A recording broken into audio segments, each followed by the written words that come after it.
Europe में भीषण गर्मी का प्रकोप जारी है। आलम यह है कि यूके में सड़कें पिघल रही हैं और फ्रांस में एसी लगवाने पर बहस छिड़ी हुई है। इधर भारत में इंसानों को तो छोड़िए, गर्मी की वजह से हरियाणा में भैंसों ने दूध देने से इनकार कर दिया है।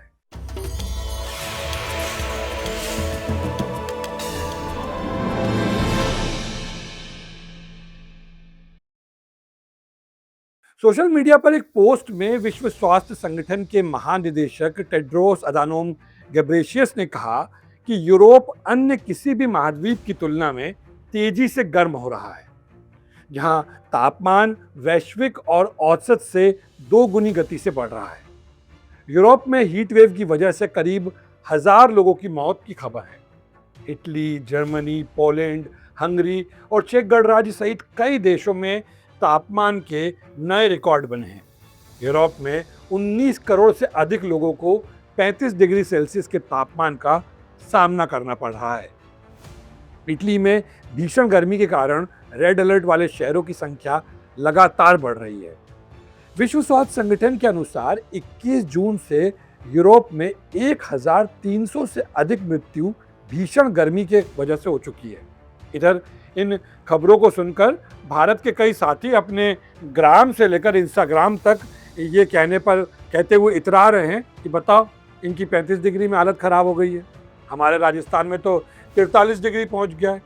इसी तरह अलग अलग स्थानों से लोग कमेंट करके अपने यहाँ की गर्मी को बढ़ा चढ़ाकर बता रहे हैं और उसे सहन करने की अपनी क्षमता को गिनाने में लगे हुए हैं। लेकिन जहां भारत के इंसान गर्मी झेलने को लेकर खुद की पीठ थपथपाने में लगे हुए हैं, वहीं एक अध्ययन से एक बात सामने आई है कि हरियाणा जैसे देश के अहम दुग्ध उत्पादक राज्य में बढ़ती गर्मी और उमस की वजह से दूध उत्पादन पर गहरा असर पड़ा है। जबकि हरियाणा की प्रसिद्ध कहावत है, देसा में देश हरियाणा, जित दूध दही दा खाना। लेकिन राज्य में बढ़ती गर्मी, उमस और प्रदूषण के चलते भैंसों और क्रॉस ब्रीड गायों की उत्पादकता तेजी से घट रही है। डाउन टू अर्थ की एक रिपोर्ट बताती है कि देश के सबसे बड़े डेयरी अनुसंधान संस्थान नेशनल डेयरी रिसर्च इंस्टीट्यूट यानी ICAR, NDRI और केंद्रीय बकरी अनुसंधान संस्थान CRIG से जुड़े वैज्ञानिकों ने अपने इस अध्ययन में 2004 से 2019 के बीच हरियाणा के 19 जिलों के करीब 1100 से अधिक गांवों से जुटाए गए जो 16 साल के आंकड़े थे, उनका एक विश्लेषण किया। इस स्टडी में दूध उत्पादन के साथ साथ टेम्परेचर, नमी, बारिश और पोटेंशियल इवेपोट्रांसपिरेशन यानी PET जैसे जलवायु संकेतकों का भी अध्ययन किया गया। यहाँ पोटेंशियल इवेपोट्रांसपिरेशन का मतलब है वातावरण जो मिट्टी और पौधों से कितनी तेजी से नमी खींच रहा है, जिससे गर्मी का जो ओरिजिनल प्रेशर है वो समझने में मदद मिलती है। दरअसल वैज्ञानिक पोटेंशियल इवेपोट्रांसपिरेशन यानी PET को एक नए विलन के तौर पर ले रहे हैं, जो हवा की ऐसी भूख है जो मिट्टी, पौधों और पशुओं के शरीर से नमी को बेरहमी से सोख लेती है। गर्मी और मानसून के महीनों में जब PET बढ़ता है तो पशुओं का दूध देना तेजी से कम हो जाता है।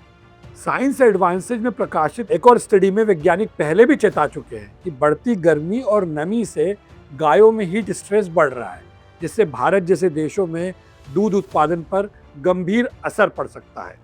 भारत के लिए चिंता की बात इसलिए भी है क्योंकि भारत दुनिया का सबसे बड़ा दूध उत्पादक देश है, जो हर साल औसतन 24.8 करोड़ टन दूध का उत्पादन करता है।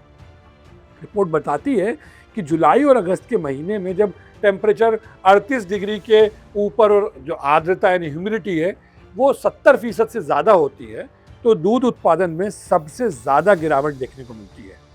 इसका सबसे अधिक असर भैंसों और संकर गायों यानी क्रॉस ब्रीड जो गाय उन पर पड़ता है।